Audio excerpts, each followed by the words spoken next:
My name is Olivia, I'm 34, and I sat quietly at my father's wedding.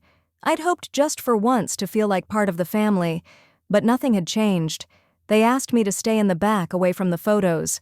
They didn't see what I had in my hands. The hum of distant traffic filtered through the cracked window, mixing with the faint scent of lilies from the bouquet on my desk. They were from a co-worker, a quiet congratulations for finishing my master's degree, a degree I'd spent 3 long years earning while working nights at the library and weekends at the coffee shop down the block. The card and the flowers read simply, "Proud of you." It was the only card I'd received. I had told my parents the date of the ceremony months ago. I'd sent reminders, even picked out a nearby cafe where we could have lunch afterward. The week before, my mother had called not to confirm, but to tell me about my sister Emily's bridal shower set for the very same afternoon. "We just assumed you'd understand." She'd said, her voice airy like she was asking me to grab milk on the way home. I remember pausing at my kitchen counter, holding the phone to my ear, my eyes fixed on the steam rising from my tea. Of course I'd replied, because what else was there to say? I could hear laughter in the background, Emily's laugh high and easy, followed by the clink of glasses. On the morning of graduation, I ironed my gown in silence. The dark fabric pooled on the ironing board like water, and I smoothed it carefully, taking my time. My apartment was quiet except for the soft hiss of the iron. I ate toast over the sink crumbs scattering on the counter and thought about the empty row of seats in the auditorium where my family should have been. At the ceremony, the dean called my name. I walked across the stage to polite applause, shook his hand, and took the diploma holder. My smile was steady measured. The cameras flashed, and somewhere in the balcony, a stranger's baby cried. I sat back down, my hands resting on the diploma in my lap, and listened to the rest of the names.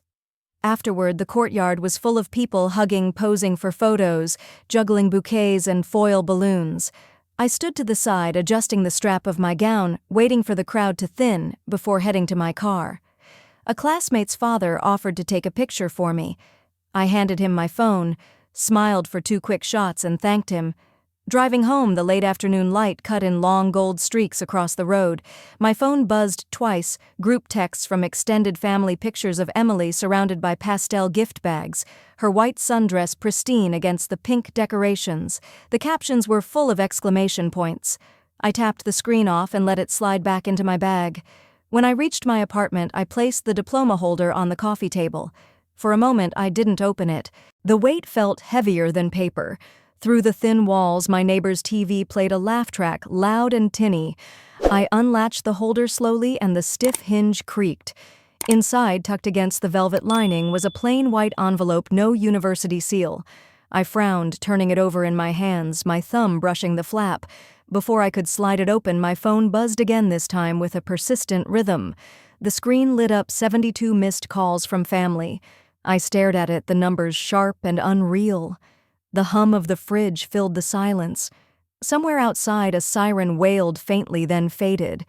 I set the phone face down on the table, the envelope still unopened beside it. I leaned back on the couch, the gown still hanging loose over my shoulders, and closed my eyes for a moment.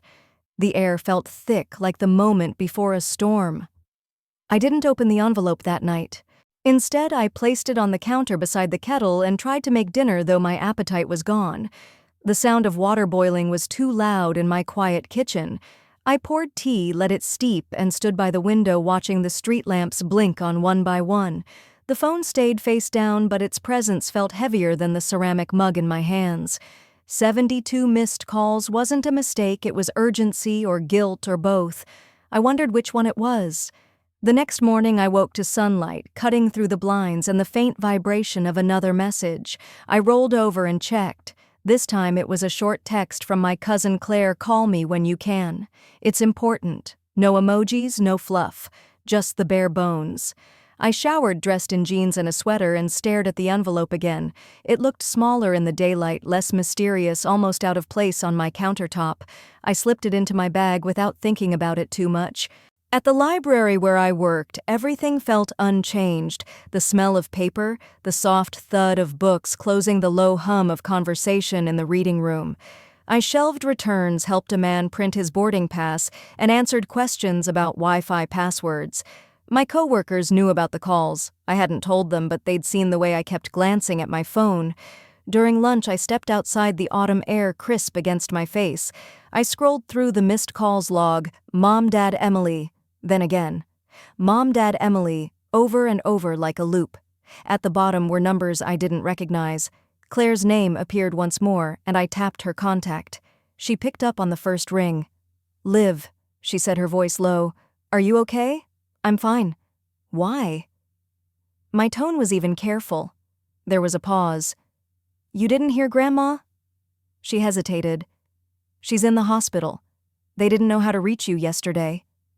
I looked out at the line of trees swaying against the sky. "They managed 72 calls," I said quietly. Claire didn't answer right away. "They're all there now.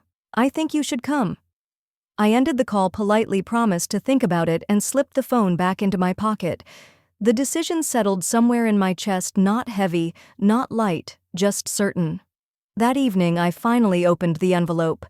Inside was a letter handwritten in neat looping script. It wasn't from the university. It was from Grandma. The date at the top was 3 weeks old. She wrote about how proud she was, how she wished she could be at my graduation, and almost as an afterthought that she wanted to talk to me privately about some family matters. She signed it simply, "Love always, Grandma." I read it twice, the words blurring a little the second time. Then I folded it back into the envelope and placed it in my desk drawer. The next day, I drove to the hospital. The parking lot was full, the late afternoon sun casting long shadows across the pavement. Inside, the corridors smelled faintly of antiseptic and coffee. I found her room at the end of a quiet hallway. Through the small glass panel in the door, I saw my parents and Emily gathered around her bed. They were laughing softly at something Emily had said. My mother's hand rested on Emily's shoulder, a gesture I hadn't felt in years. I didn't knock. I just stood there for a moment, watching. My grandmother's eyes moved past them and found me in the doorway. Her expression shifted, subtle, but enough. She raised a hand slightly, the movement slow and deliberate.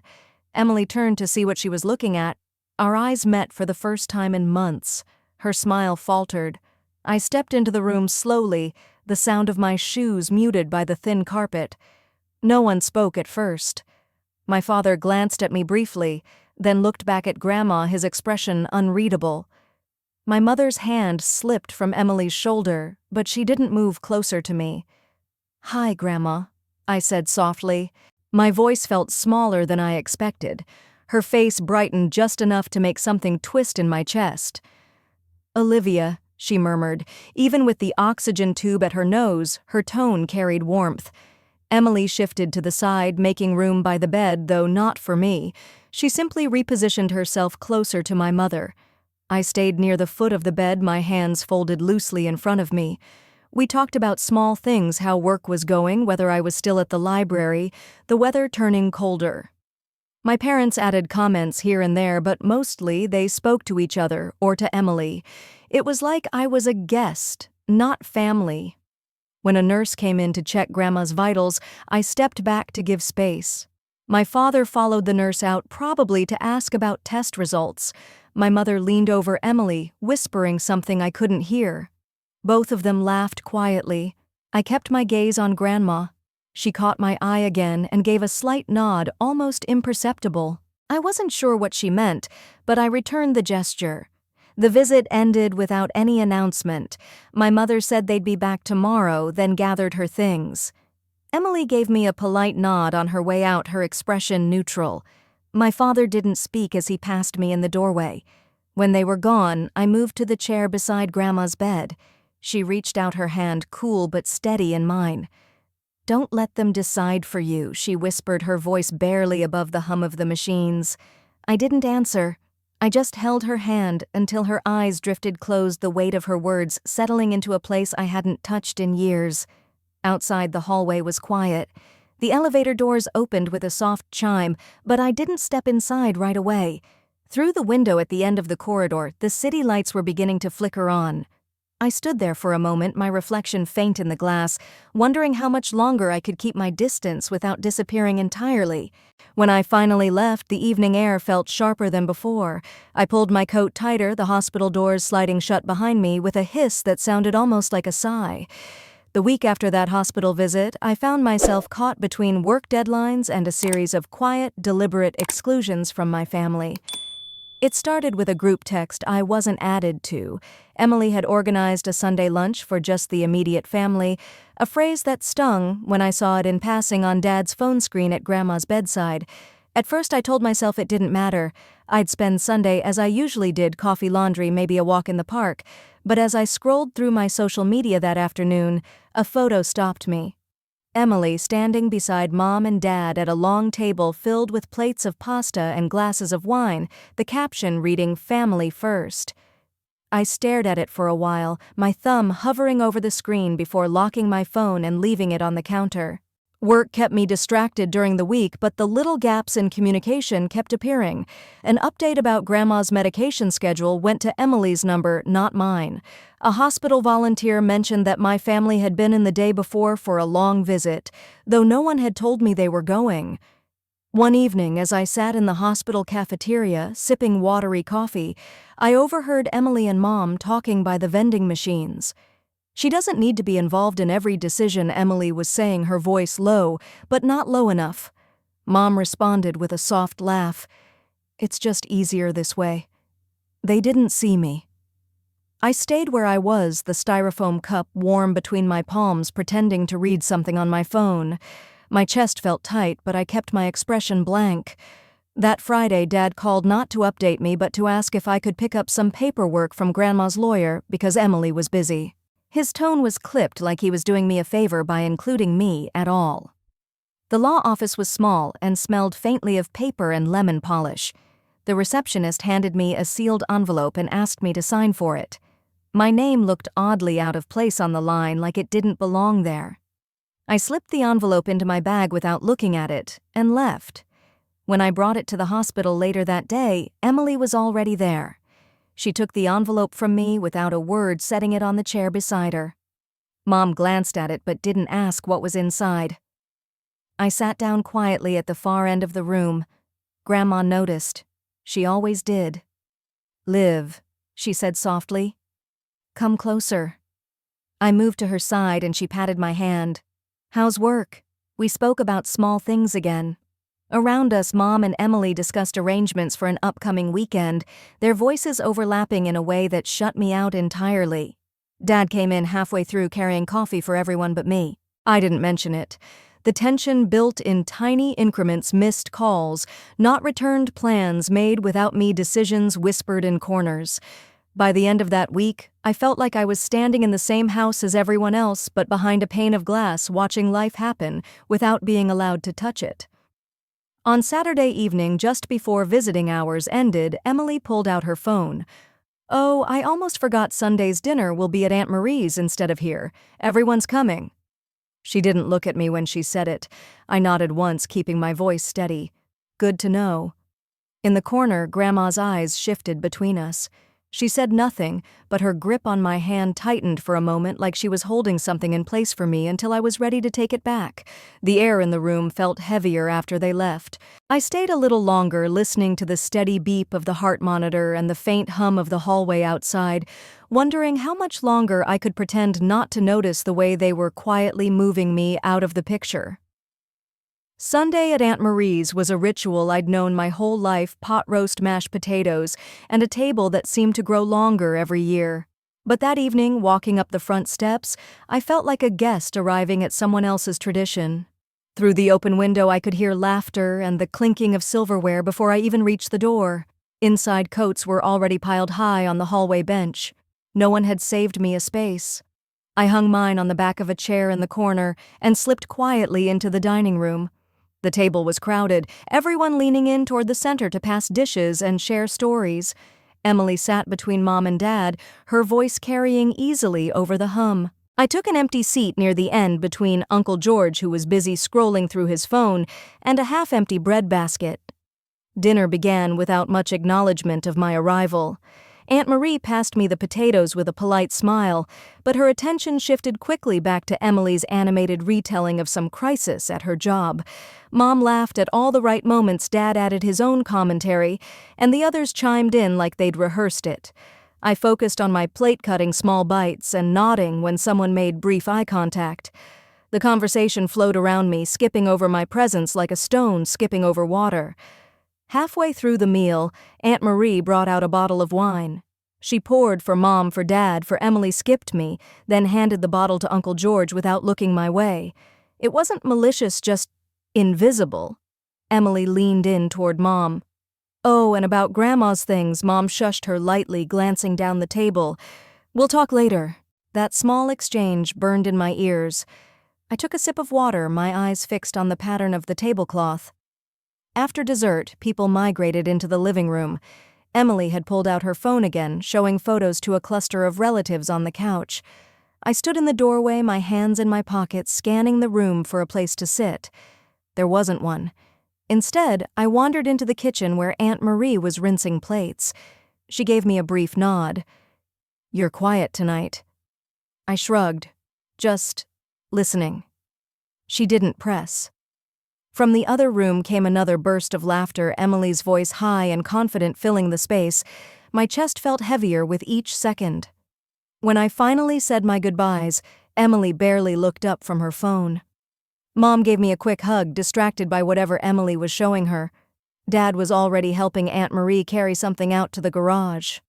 The drive home was quiet, the headlights carving a narrow path through the dark. I thought about the way everyone had leaned toward Emily, the way conversations folded around her, leaving me on the outer edge. By Monday, the feeling hadn't lifted. At work, I caught myself staring out the window more than once, replaying fragments of the evening, when my phone buzzed with a message from Dad. "Can you cover Tuesday's hospital visit?" "Emily's got a thing," I typed back. Sure, before I could think better of it. Tuesday at the hospital, Emily's absence was barely mentioned. Mom sat knitting in the corner, Dad read a newspaper. I stayed by Grandma's bed, adjusting her blanket when she shifted, refilling her water. At one point, Grandma opened her eyes and whispered, "You look tired, Liv." I smiled faintly. "Just a long week." She squeezed my hand with surprising strength. "You're here. That's what matters." Her words stayed with me long after visiting hours ended, threading through the silence of my apartment. They didn't erase the sting of being sidelined, but they anchored me in a way the rest of my family's noise couldn't. Still, the sense of something building, a quiet pressure pushing me further to the edges, was impossible to ignore. By Friday, the rhythm had settled into something I recognized, but didn't enjoy: requests arriving by text, favors that went unacknowledged, and Emily's name always floating somewhere in the conversation, whether she was in the room or not. That afternoon, I stopped by Mom and Dad's house to drop off a few groceries they'd asked for. Emily's car was in the driveway, gleaming in the late sun. Inside, the smell of coffee hung in the air. Mom and Emily sat at the kitchen table, heads close, a stack of papers between them. They didn't notice me at first. When they did, Emily slid a sheet of paper slightly under another, like she was tucking away a surprise. "Hi, Liv," Mom said casually. "We're just going over some family things." I set the grocery bags on the counter, my eyes drifting toward the hidden papers. Anything I should know about Emily smiled faintly. "We'll fill you in later. It's nothing urgent." The way her tone curled around the words told me otherwise. I stayed only long enough to put the milk in the fridge and exchange a few polite sentences. Mom asked if I could help set up for Sunday's dinner since Emily might be caught up with other commitments. I agreed, because what else was I supposed to do? On Sunday, the house buzzed with early preparations. I arranged chairs, unfolded the extra table, and laid out silverware. People arrived in bursts, cousins with store-bought pies, uncles carrying coolers. Emily strolled in, last wearing a new coat, her arms full of flowers. She handed them to Mom with a flourish. Thought these would brighten the table. Everyone admired them, voices warm with approval. I stepped back unnoticed again, letting the moment pass. During dinner, Dad brought up a planned renovation to the family cabin. "Emily's got some ideas about the layout," he said, glancing down the table. "That's great," someone chimed in. No one asked if I had thoughts, even though I'd spent summers there since I was a kid. The conversation flowed without a pause, leaving me to sip my water and trace the grain in the tabletop with my finger. After dessert, I helped clear the dishes while Emily entertained in the living room. From the kitchen doorway, I watched as she told a story about a client meeting the whole group, leaning in like her words were gold. Dad caught my eye, briefly offered a small smile, then turned back to the circle. That flicker of acknowledgement felt like a breadcrumb, a reminder I was still visible, if only barely. Driving home that night, I thought about the papers Emily had hidden, the way conversations shifted when I entered the room, and the quiet agreement everyone seemed to share about my place on the sidelines. It wasn't just one dinner or one conversation, it was a pattern stitched together over months, maybe years. And though I hadn't planned it, a quiet resolve began to take shape. If they were so comfortable making decisions without me, maybe it was time to let them, but on my terms. I didn't know exactly what that meant yet. All I knew was that the next time they looked past me, I wouldn't be standing in the same place. The first clue came in the form of a misdirected email. It landed in my inbox late Tuesday afternoon, a forwarded thread about the final draft of an agreement I'd never seen. Emily's name was there, along with my parents, and a few lines about streamlining signatures to avoid delays. My stomach tightened. The cabin again. By Wednesday, I had a plan. I didn't confront anyone. Instead, I called Mr. Daniels, the family attorney, under the pretense of clarifying a minor detail from an old document. His voice was friendly but careful, and within 5 minutes I had confirmation the cabin transfer paperwork was set to be signed on Saturday. Emily's name was the only one listed under new ownership. The rest of the week moved in a slow, deliberate rhythm. I kept my conversations light, even with Mom. At dinner Thursday night, she told me Emily was doing us all a favor by handling the cabin updates. I nodded, my hands folded in my lap, and let the moment pass. On Saturday, I arrived at my parents' house just before noon, bringing a tray of lemon bars. The living room was arranged like a small meeting, papers on the coffee table, pens lined neatly beside them. Emily sat near the center, her posture straight, her expression bright. "Oh, Liv. You didn't have to come by," Mom said, a touch of surprise in her voice. "I wanted to," I replied, setting the lemon bars down. "I heard there's something important happening today." Emily's smile faltered for the briefest moment before she turned back to Dad, urging him to get started. Before he could pick up a pen, I reached into my bag and pulled out a folder. "I think you might want to see this first," I said, placing it on the table. Inside was a copy of the cabin's original deed, along with a letter I'd had Mr. Daniels draft, stating that no ownership changes could proceed without the consent of all named beneficiaries. My name was right there in black ink. The room went still. Dad's gaze shifted from the papers to me, and then to Emily, whose face had drained of color. "Why didn't you tell me she had to sign?" Mom asked sharply, looking at Emily. Emily stammered something about oversights and keeping things simple, but the damage was done. "I'm not saying the cabin can't be updated," I said evenly. "But it's not leaving the family as it stands. Not without everyone's agreement." The silence that followed wasn't hostile, it was heavier, laden with the weight of realization. Someone in the kitchen dropped a spoon into the sink, the metallic clink slicing through the stillness.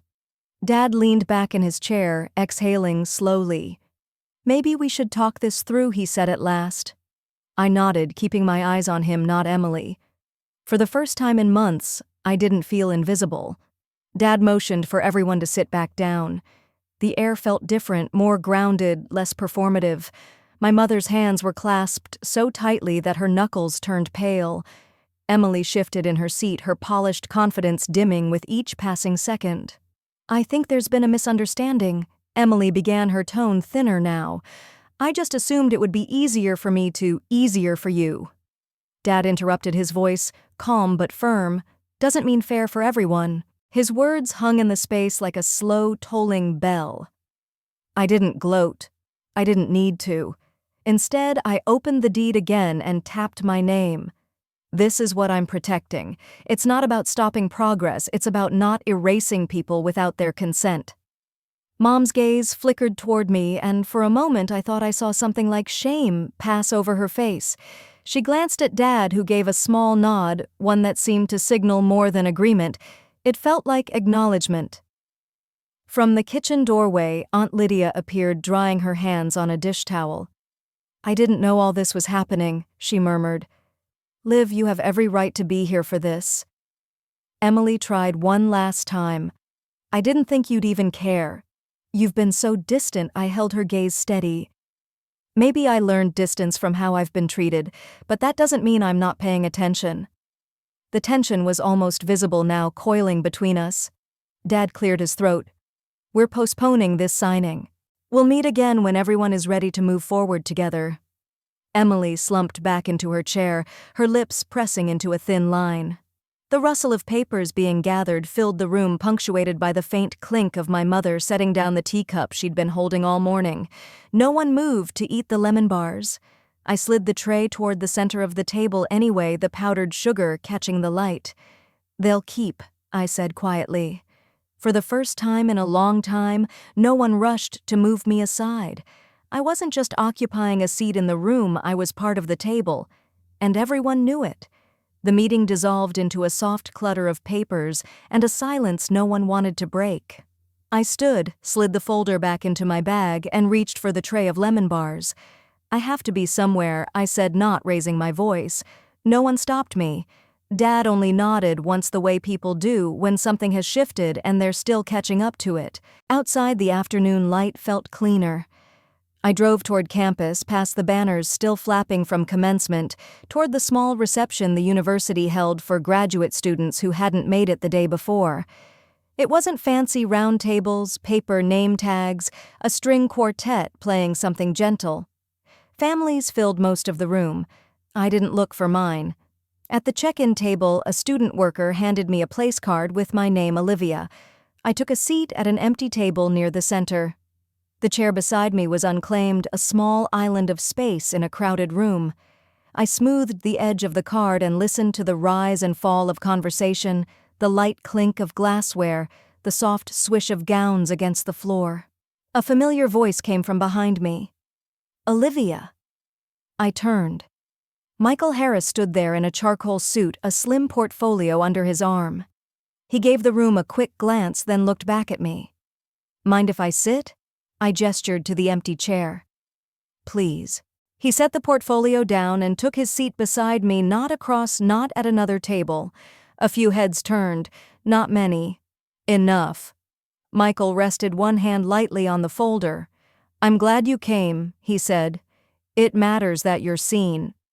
Across the room, I noticed Linda and Robert near the doorway with Emily, their eyes scanning the tables as if they'd expected me not to show up.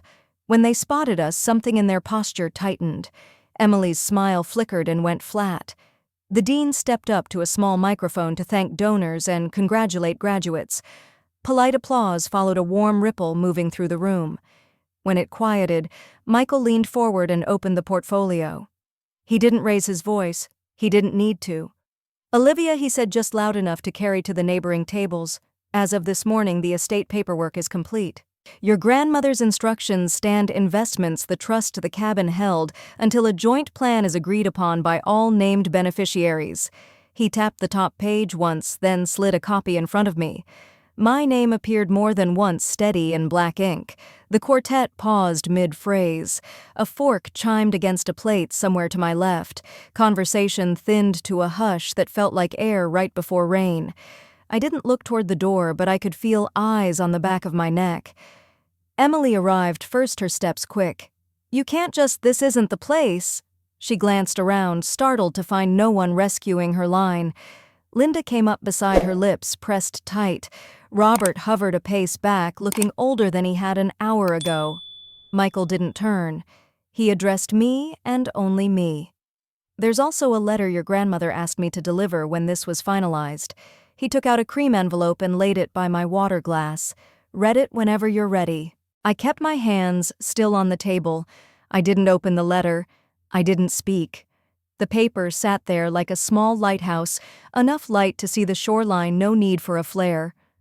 "Olivia," Linda began, voice pitched soft. "Maybe we should discuss this privately."